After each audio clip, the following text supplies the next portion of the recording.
kasi makes it try to slow him down. Well, after makita ang draft, sigurado may superfans. Gusto nung manalo ng 1,000 MLBB Diamonds. I-predict lamang ng tama ang match na ito. Scan the QR code para malaman kung paano nga ba sasali sa ating promo. At ito na nga ang ating MPLBH Superfans prediction. 77% ang naniniwala na mananalo ang Aurora Gaming dito. So shoutout doon sa 23% na naniniwala sa Minds. And from the looks of it, pasok dito sa branding ng Twisted Minds, headed by Coach Bonchan. Itong Dark Continent pick na gagamitin itong si Sean Tidaba. They saved that best pick for last with that gourd used in week 2. Yeah. But even though it looks like a nightmare to deal with, for Aurora, simple lang ang solusyon nila. May dalawang items na papatay sa lineup ng Twisted Minds. Once Demon Kite or the Fredrin gets both Raiden Armor and Chastise Pauldron, ang laki ng damage mitigation for Aurora Gaming Philippines. And let's see kung aabot nga ba sa punto na yon as we go on to this game number 1 of this best of 3 series. Twisted Minds ang pumili ng Dangerous Grass. And with the Dangerous Grass map selection, nakakalamang ba na pwedeng magbato ng mga hidden na Mystic Gush itong gourd na ito, no? Alam mo, may mga ambush plays kasi itong Twisted Minds. Sunod nung nabanggit mo, yung gourd na nagtatago sa bush, nakaka-bad trip yan. Tapos pwede niya kasing i-check lahat ng bush. So, nati-take advantage sila yung Dangerous Grass also while limiting yung movements sa side ng Aurora Gaming Philippines. And then also, the fact na yung Khalid ay pwede rin manggaling sa bush at combohin ka na kanyang basic attack, passive plus first skill ay masakit sa ulo. Oh, pero masakit din sa ulo ang mga poke na nanggagaling kay Yue. This is the typical Zushin experience kapag makikalabang kang magaling na Zushin sa RG. Tol, parang lagi nangyayari sa Khalid, no?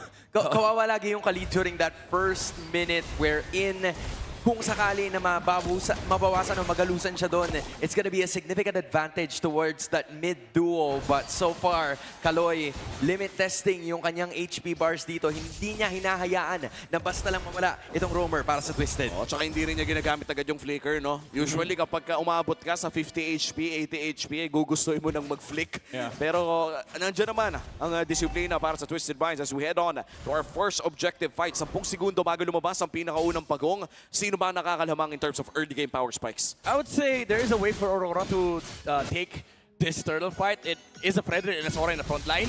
Pero kasi may Freya paparating. So this is still a big advantage for Twisted Minds. Knowing na malilate dito yung carry, nakat na yung wave, there's 4 members here on the side of Twisted. Umpisa na ang pagong. It's actually a 5v4 situation. Since kakadating na ni Owl, tapos medyo made-delay. Itong si Doming Kaloy nandun na sa may bandang unahan, and then it's gonna be another ultimate Crimson Beacon, and then MP the King is gonna be taking this first turtle at papanatan niya bigla si Yue. Sean with the Mystic Gush. Wala pa ibang magagalusan. Lanzu will continue at ibibigay niya ang shampoo patungo kay Edward. It's 2-0. May kasama bang pagong? Grabe, may fries and drinks pang kasama. Twisted Minds getting everything in that early fight at rekta invade ata ang call ng Twisted Minds. But taking it safe, Kaloy, magpapahinga muna. Ang ganda na naging start para sa Twist. Yeah, full packaged, and this is where you start losing tempo here for Aurora, and Twisted gains one. Yung fact lang na kailangan nilang bantayan yung buff ng Fredrin limits their movements on the map, limits their river movements, and that also means na yung access nila sa magkabilang side lane ay hindi nag-e-exist. Twisted Minds now have the right to dictate kung saan papunta yung pressure ng mapa, pero lumalaban pa rin dito yung Aurora. Raging Sandstorm right away, mamunta kay Light, and that's gonna be another card down the table para dito sa Aurora. Si Demon kahit ang hinahabol ni Kaloy. MP na King sumusunod na rin. May taunts na gagawin, may dash, may flicker pa si Kaloy, pero wala siyang tatamaan doon. In fact, mababaliktad pa yata ang sitwasyon kasi si Demon kahit and Yue ang umahabol ngayon para pabagsakin ang roamer ng Twisted Minds. Rora with a clapback. Medyo nag-overheat ata ang Twisted Minds doon. Napasobra si Kuya Kaloy. Ginamit pa niya yung flicker para maabot dito yung Fredrin. And there's a good punish coming out from Aurora.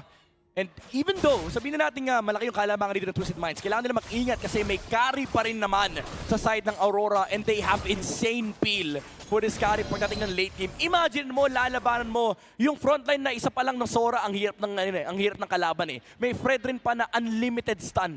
Kumbaga hindi lang unlimited yung unlimited damage yung pwede nila i-dish out. Kahit gaano katagal yung team fight, walang problema para sa Aurora. Multiple crowd control instances across 4 members na pwedeng ang promotekta dito kay Doming Kite. And yun din siguro yung sakit sa ulo, no? If you're playing a Freya, wala ka namang... Ay, well, may purify siya. Purify. Nag-purify pala. Buti na lang. Pero kahit di, kasi alam mo yung pag nagamit mo na yung Purified, wala ka na rin dash. Walking sitting duck ka sa harap ng Fredrin kasi kukontrolin ka lang niya eh. Pero sinipa na kagad dito sa Kaloy sa may bandang ibaba, and that is actually gonna be another takedown, pero dinedelay nitong si Kaloy, pero si Demon Cat na makakuha ng pagong. Patay pa si Kaloy, pero naghahabulay pa sa mga members ng Twisted Minds at sumasampal na itong si Owl para makakuha na kanyang pinakaunang kill sa laban na to. Objective for Aurora, but a kill for Twisted. Oo, pero mukhang kailangan na mag-ingat dito ni Doming kahit masisimot niya to the bones. To the bones. Yung shields na yun. And makukuha pa niya yung crab. What a trade. Hindi naabutan ni Owl yung siege minion. Ito yung sinasabi mo, may fries and drinks, may ice cream pa na nakuha dito si Doming Kite. Pero Twisted Minds, alam mo yung ginawa nila doon. Typical Aurora gameplay yon. Yung minsan wala silang pake sa pagong. Hindi nga nag-retry. Si MP the King sabi nila, wala kaming pake sa turtle. Gusto namin patayin yung Fredrin. At they were at least successful in deterring a lot of Aurora's advancements. Umabot na nga tayo sa punto na lamang sila na napakaliit lamang. But in this stalemate, na habang tumatagal, para bang medyo kinakabahan din ako eh. May carry. Yeah. Ang Aurora, hindi pwedeng ganito lang kaliit yung lamang if you're Twisted Minds. Yeah. As much as nakikita natin yung Twisted Minds, umaabante sa mapa, hindi pwedeng yung Fredrin lang pinapressure nila. At some point, they have to limit the farm of Doming Kite. Oo. At by the way, no, ibang klase, si Few pa ang naglaro ng Gord 671 days ago. Ganun po katagal naghintay si Naisu na lumabas ang hero na ito. And right now, the drought ends. Si Sean ang magdadala. 3 letra din yung nasa dulo ng pangalan niya. Yeah. And makikita natin, Aurora now controlling the tempo in the river. They're now rotating towards the carry. Doming? Kahit ang kanila binabanatan, nakapag-flicker kagad. At dito na naman yung mga rest back. Actually, 5 yan, pare. Paano makakataka si Kaloy? Makakapag-flicker palabas. Same din ang gagawin ni Owl. So, the heist will not happen. Pula sa naganang twist. Maganda sana yung nangyari para sa Aurora. Kaso nga lang, na-burn din naman dito yung flicker ni Doming Kite. And MP the King just trying to force the trade on the top side. Sila pa yung una makakabasag ng tower. But still, the idea is still complete for Aurora. Sabi nila, babantay lang namin yung carry, dadaling ka namin Doming sa late game. Oo, ibang klase rin pala yung split push pressure na binibigay ng isang Harley. Doming Kite up against Owl, hindi na ata niya piplikeran pa. Naramdaman niya si Kaloy at masasaktan ng bahagya. Pero naku, si Kaloy ata madadali. Men, hindi niya ata na-in-expect ni Kaloy. Ang damage output na nanggaling kay Doming Kite. Nasa solo kill. And a turtle na mapupunta sa Northern Lights. Things are looking good for Aurora in this next minute. Parang 2 beses na nangyayari kay Kaloy. Yun na. Dito na magsisimula yung shift ng momentum umi-enhance. Aurora, kita naman natin na yung frontline nila ay ang hirap tibagin. And even if ipilit ng Twisted Minds, kailangan nila isipin nasan yung Zushin, nasan yung carry. May ulti pa ba si Doming Kite? Kasi anybody that stands in front can be pressed down. Stick dart, ginamit na rin itong si Sean. Tapos may shampoo na naman na gagawin. Pero si Edward buhay pa rin. May push na gagawin. In-isolate po ng iba kundi si Lanzo. Pero si Kaloy na naman ang mamamatay. Lanzo lumatakbo. Light is still gonna be there. Yu is gonna be taking the brunt of the deadly magic. But he's gonna be A-okay. Ligtas pa rin ang iba sa mga members ng Rora. Isa bumagsak. Ngayon punta sila sa gitna. Light nandun na naman. Hinahanap yung ibang target. But that turret will be more than enough para umiska po sila. Wait lang. Parang ang linis nun, pare ah. Napakalinis talaga as you can see on the graph. Kills don't matter for Twisted Minds as the tempo started to shift on the side of Aurora. These few towers in kills na nakuha nila has set up a big advantage. 1K kagad yung kalamangan dito ng Aurora. And the biggest problem on the side of Twisted Minds right now is napakayaman ni Doming Kite. Oo, at napakahirap na rin patayin. That was another attempt coming in from Twisted Minds at mukhang itutuloy nila ang pag-push dito sa may bandang top side. MP the King trying to deter Doming. Pero gagamitin niya ang kanyang deadly magic. At least madedepensahan nila yung Tori doon sa taas. This is already a significant amount of gold lead na hinahawakan ni Rora. Nasabi nyo to, kani-kanina lamang na napapanatili ng Northern Lights towards just 8,000 gold lead and below yung kalamangan ng Twisted. And then one team fight has managed to change it all para sa kanilang kupunan. Now Owl needs to find a way para ma-dish out niya yung damage kay Doming Kite. Kasi si Sean at si Owl yung hindi pa nagagalusan dito sa kupunang ito. So the magic and the physical damage would come in handy at some point, maybe even 10 minutes or so. Kaso yun yung problema eh. Si Doming Kite ngayon, si Mr. President, ang dami niyang bodyguard. Right. VIP, mayaman yan, protektahan nyo yan. Dahil siya talaga yung primary damage dealer on the side of Aurora and there's so much peel with the Zushin, with the Fredrin, and the Khalid. Ang daming sasalo sa damage ng Twisted. At magiging komplikado din para sa Twisted Minds ang pagpasok nila sa Lord Pit na ito. Half HP, hawak na agad ito ni Demon Kite. At mukhang si Uy, MP the King. Ay, grabe! Yue, buhay pa nga ba? Wow. Ginamit niya yung Crimson Beacon. The shield. That was enough para makawala. So wala nang ultimate ngayon itong si MP the King, pero same could be said para kay Yue. They might restart this off. Babalik na naman sa Lord Pit. Oo. Sa tahanan yung Lord. Isasayaw na naman ito ng Aurora. Lansu Ito na naman. giving good vision for the side of Twisted Minds. Si Kaloy din ay nariyan pero mukhang hindi nila alam na si MP the King ay nagsisimula pa lamang ng kanyang purple. Rekta Lord Dance tayo. Ito ang pinakaunang Lord ng larong ito at sinasayaw na agad ng Aurora Twisted Minds. Itong pinakaunang objective. Dalawang sistema yung in-play dito. Sistema ni Bonchan at sistema ni MTB. Skypiercer is up home on Yue. So the shred and the burst is really open now for Aurora. Kahit sino makita nila, pwedeng bigyan ni Light. At hinihintay natin kung sino nga ba ang unang magpupull ng trigger. Slight gold lead for the side of Aurora Gaming. Si Owl ay nakita na ni Yue. Hindi niya mapapaangat. Pero si Edward in the vicinity as well. Lansu nandun lang sa may bandang balbas. Demon kahit papalik. May Naku, may sipa na naman sinipa. siya gagawin at walang iba kung pupunta kundi kay MP the King, pero sila pa makakuha. And then Edward takes another one down. One more. Ibang klase yung set na ginawa ng Aurora to si MP the King nasa may muna likuran. At hindi na makukuha yung Lord. It's gonna be Demon Kite unleashing the wrath. Hinahanap nila si MP. Crossover won't work.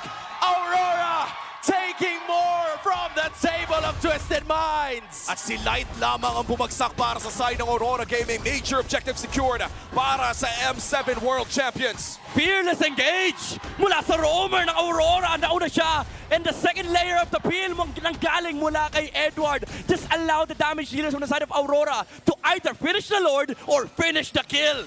At mukhang kill ang nakita natin na sinubukan ng Twisted Minds pero Aurora ang nakakuha ng Lord na ngayon ay ginagamit na nila para mag-push dito sa may bandang ibaba.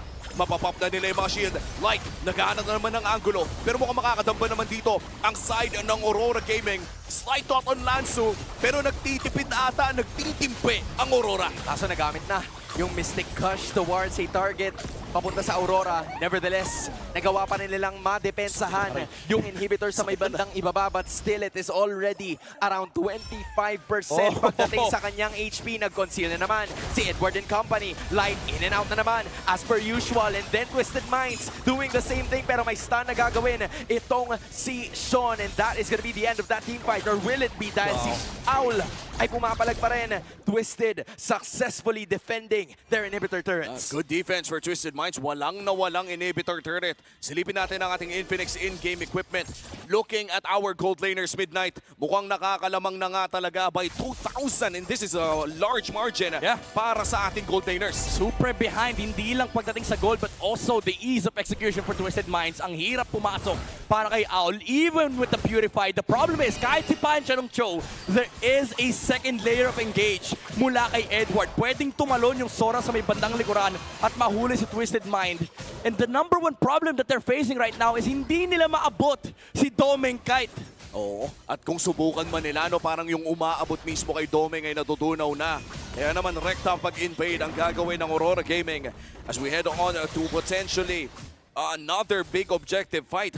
I don't think Twisted Minds want to find a team fight bago magsimula to. Pick off ata ang hanap nila. It's kind of hard, you know, like their way to pick off is with the Harley. Pero pag tinignan mo yung mga frontliners ng Aurora, ang dami nilang Radiant Armor. Umuulan ng magic defense sa side ng Aurora. Dagdag mo pa dyan yung Chastise Pauldron na ultimate counter laban sa Harley. Kaya atakihin mo siya, kaya ultihin mo siya, hindi siya mamamatay. It's really getting very hard para sa Twisted Minds sa makahanap ng opportunity.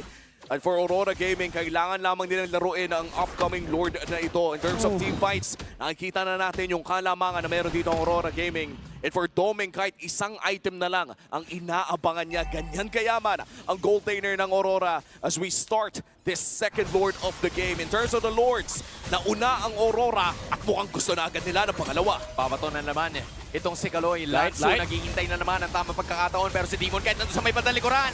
Magbabato na naman, but Domeng Kite is still gonna be the one taking this Lord. At si Yue mababanatan, pero binalik niya sa kanyang makakakampi. Get away from me, says Yue. Owl, sinusubukan na tambahan niya iba sa mga members ngayon ng Aurora. Domeng Kite dishing out that damage at nawala ng parang bula si Owl. It's Aurora full confidence in Game 1. Gitnang gitna on that Appraiser's Wrath. And with that, Aurora Gaming not only securing the Lord, but also a winning team fight. Look at this.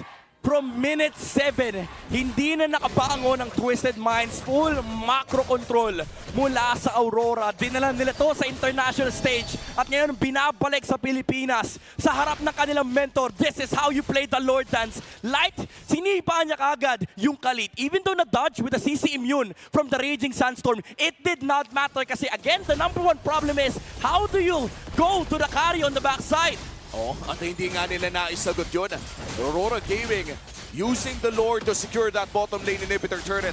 Kanina sa unang Lord push natin ay hindi sila nakukuha ng inhibitor, but this time around, hindi lamang inhibitors ang target nila, kundi jungle camps na rin. Sinisimot na ng Aurora ang mga resources ng Twisted Minds at hindi pa nga sila tapos. Gusto nilang kunin ang mid lane and top lane inhibitor turrets as well. Ramdam mo yung pagiging pasensyoso nitong Aurora. Hindi nila kinailangan na pagsabayin yung tatlong lanes. All they had to do was to get one inhibitor. Pero para sa Twisted Minds, ang nagiging problema para sa kanila ay wala nang natitirang jungle creeps. Just take a look at this replay and how they were able to play this Lord fight. Look at this kick from Light. Even though na-dodge ni Kaloy yung sipa mula dun sa Cho, look at the backside.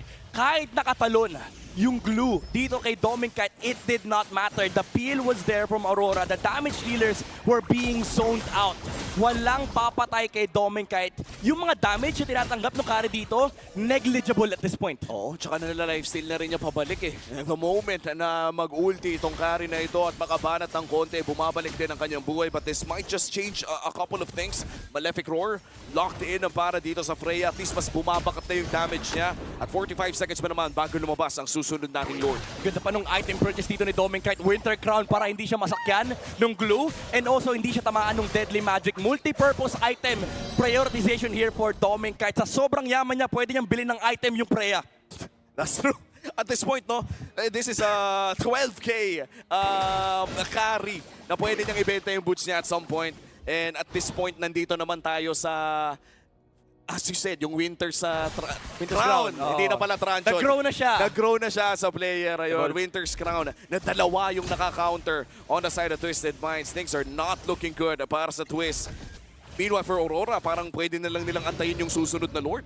Alam mo kung merong paraan na para sa Twisted Mind, if there's anything positive about this next Lord is that katapat yun mismo nitong slow push lane na gustong gawin ng Aurora. So there is an easier way para dito sa Twisted Minds na makadepensa towards those minion waves. Pero rush na talaga completely ng Aurora, led by the Kite Brothers. And then si Kaloy Lansu nagpakita na rin. Owl is hiding right at the bush, pero kailangan din nilang alalahanin yung nasa itaas dahil kalahati na yung Lord. Oh, ayan na nga, isasayaw na naman ng Aurora ito. Konting reset, papatagalin nila hanggang mainip ang Twisted Minds. Pero binibigyan natin nila ng oras ng Twist na makahanap ng play. Hindi tatama kay Dominkite Justin. At si Light ay nandun na naman sa flashbang angle. Vintage Light. Vintage Light. May German cut. Hindi nila alam kung nasaan ang roamer pero nirarush na nila. Here comes the concealed play. Andiyan na MP naman the yung King! Simba kay MP the King. Tapos may Raging Sandstorm pa nakasama. Give the Lord right away papunta sa Aurora. Tapos may babanatan na naman si Edward. Isa-isa bumabagsak ang Twisted Minds. Isamong mapa yung panibagong Jeet Kundo. Sinusubukan makawala ni Owl pero wala na siyang pupuntahan. It's just Lansu and Kaloy, the tankiest members na hindi dapat manatiling buhay. Ang mananatiling dumipensa. Pero ano ang kanilang magagawa tungo sa Northern Lights? Kita ng Aurora ang liwanag sa game number 1.